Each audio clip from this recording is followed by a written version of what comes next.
Hello, thank you for listening to my voice. And today I'll answer the question about Japan. And I read a comment. The first question is what is the difference between the shrine and the temple? Okay, there are, some different places. And if you find a gate consisting of two vertical poles with two horizontal bars on top, you are in front of a shrine. It is called Tori, it's red one. Shrine belongs to Shintoism, a religion native to Japan. Yeah, that is red one, and you can find easily everywhere. And if you find some Buddhist images or a five-storied pagoda, you are in a temple. Not every temple has a pagoda. Uh, a temple belongs to Buddhism, which was officially introduced to Japan in the 6th century. Yeah. Okay, so this is the difference. And the next question is why do people clap their hands in a shrine? And what is the reason why people clap their hands in front of the areas where deities reside in shrines? Okay, I'll answer. Uh, it's so cold that the energy emitted by the vibration of clapping hands energizes the deity's souls, resulting in an increase of their divine power. Yeah. With this, the deities become pleased enough to bless us with happinesses. Yeah.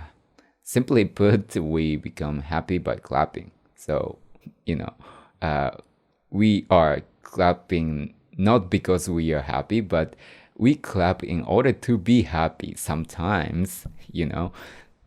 Okay, from the Shinto perspective, that is right. You know, instantly the reason that we push around some portable shrines rather violently is also to please deities through the shaking and banging of the shrine. It's called mikoshi in Japan. Okay, so the next question is how are Nyurai and Bosatsu different? And okay, I'll answer the question. Nyurai is an enlightened one, the same as a Buddha. Worshippers pray mostly to Nyurai, so it is in many cases an object of worship and is superior to Bosatsu or Bodhisattva. Yeah, maybe Bodhisattva in English. And some people think that Bodhisattva is lower in rank, but Bodhisattva can be said to be training a step behind Nyurai. So he or she is dedicated more to saving people than to attaining spiritual enlightenment. It's like, the closer to people. So Bodhisattva is usually an attendant to Buddha. We can safely say that Bodhisattva helps Buddha and save people. And that is the difference between Nyorai and Bosatsu.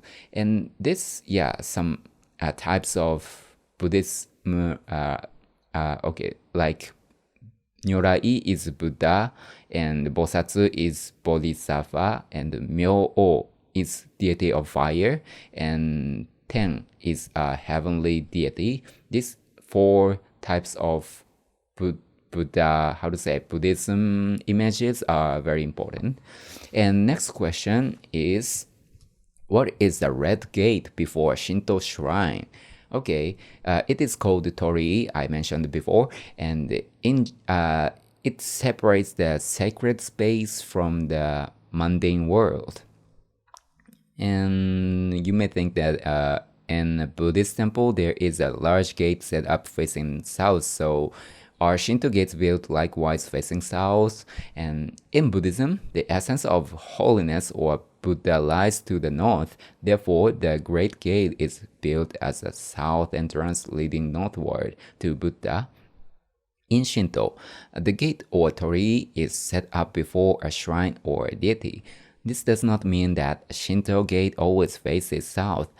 For example, if a holy hill or mountain is treated as an object of worship and is only accessed by traveling east, its gate is set up in the west, where torii is built depends on where deity lies.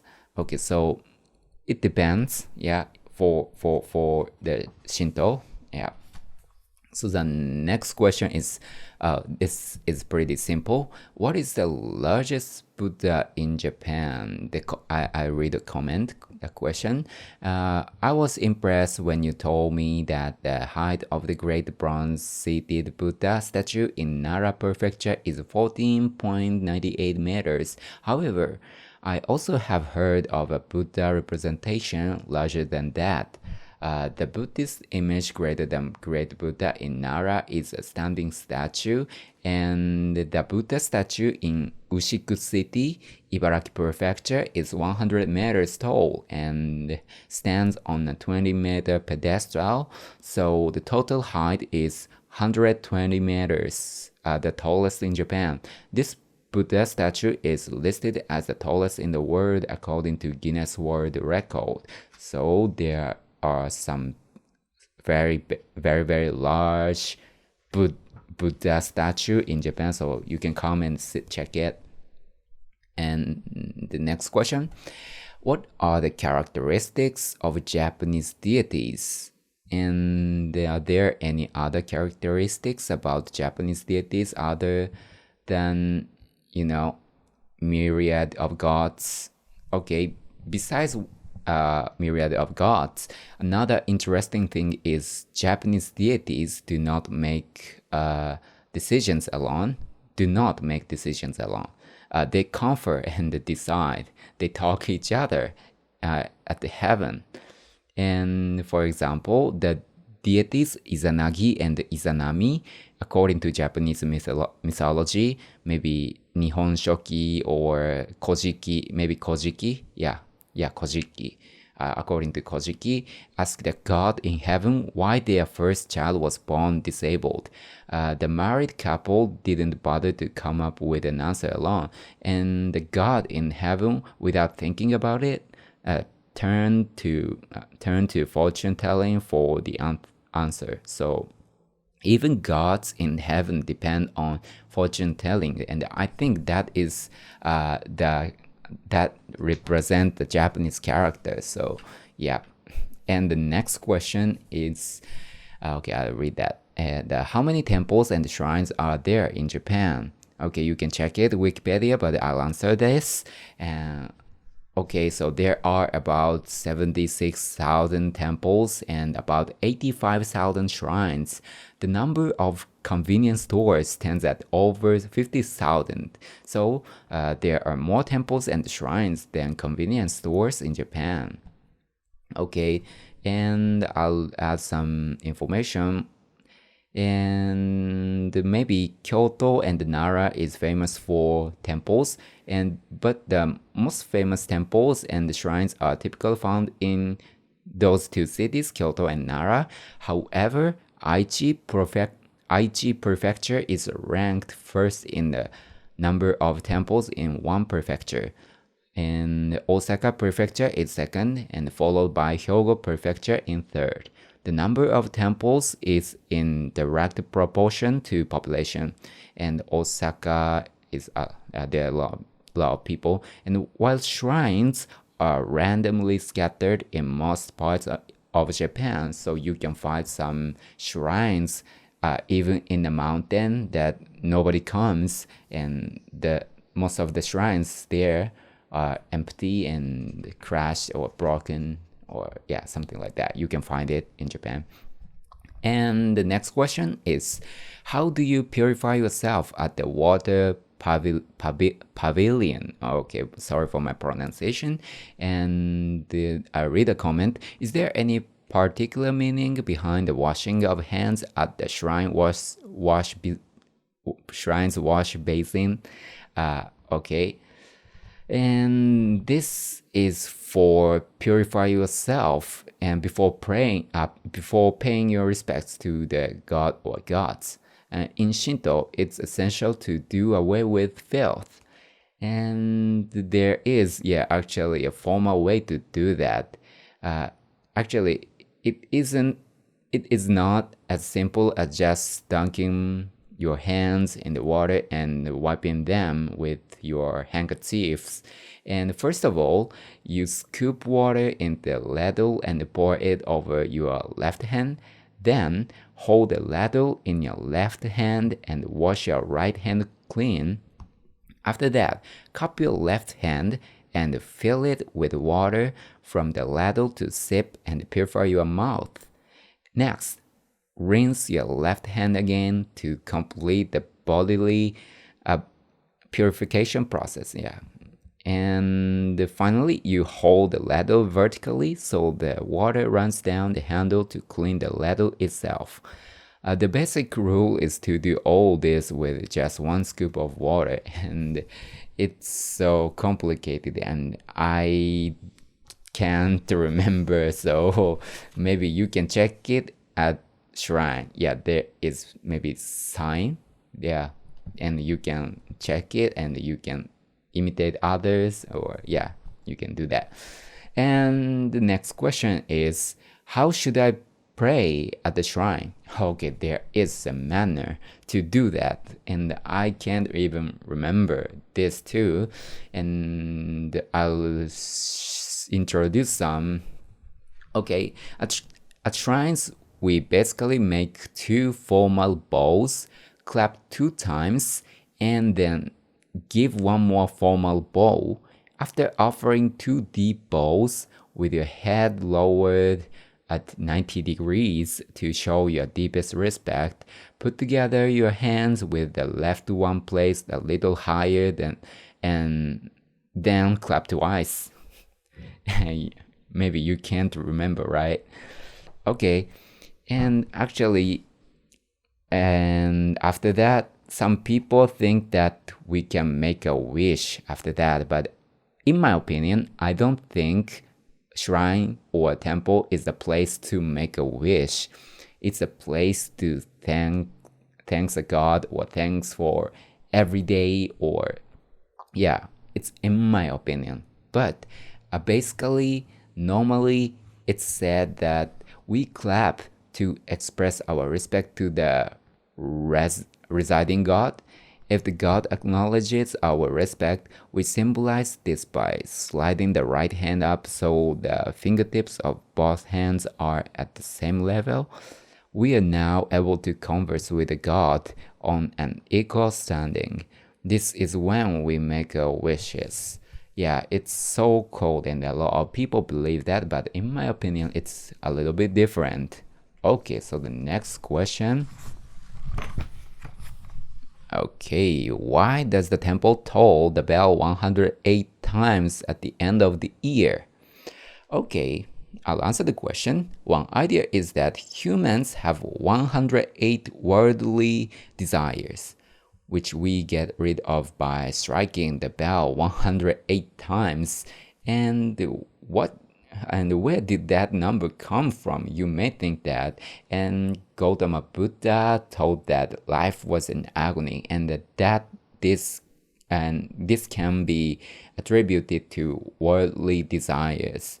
Yes, and the phrase shikuhaku, meaning agony, is pronounced the same as 4 times 9 and 8 times 9 in Japan. So you can add 4 times 9 is 36, 8 times 9 is 72, and you can add these two numbers, and it is 108. This expression happens to total 108, right? Okay, but there's no, evidence for that 108 times, but it's, rule or manner or something like that. Okay, so the next question. And why do the Japanese go to temples and shrines both? Yeah, it's interesting culture, right? We go to temple, shrine, sometimes church. So we are really interesting person. Hey, people, yeah. Sorry for my English. And the comment is, why do Japanese pay their respects at the both Buddhist temples and the Shinto shrines? They are two totally different religions. Okay. Actually, the average Japanese doesn't take religion so seriously and is not so strict about following doctrine. And that's why they visit both over the course of the New Year holiday. Visiting holy places are just social customs for us, not religious acts. And it is sometimes said that Japanese are polytheists. How to say polytheists? How to say? I forgot that polytheist. Maybe something like that. Okay, and I think yeah, Japanese are polytheists. Polytheists. Yeah, it's difficult to pronounce for me, and Japanese use different religions for different purposes. For instance, a newly born baby is taken to a Shinto shrine, a wedding ceremony may be at a Christian church, and the funeral rites are usually performed according to Buddhism. So, we go to a lot of religious places for our lives, and even a year we go to the shrine at the new year. We go to the temple at Obon in the summer, and we go to no, not church, but we celebrate Christmas. Yeah, so we are very interesting, right? Okay, so this is the end of the question, and yeah, Japanese. I think religious tolerance. Japanese has religious tolerance, and in history, it said that Japanese syncretisms are happened before. So yeah, they have history. So you can search it on Wikipedia or something. And this is the end of the question. And thank you for listening to my this stupid English pronunciation. But hope you enjoy that, and thank you, and see you again.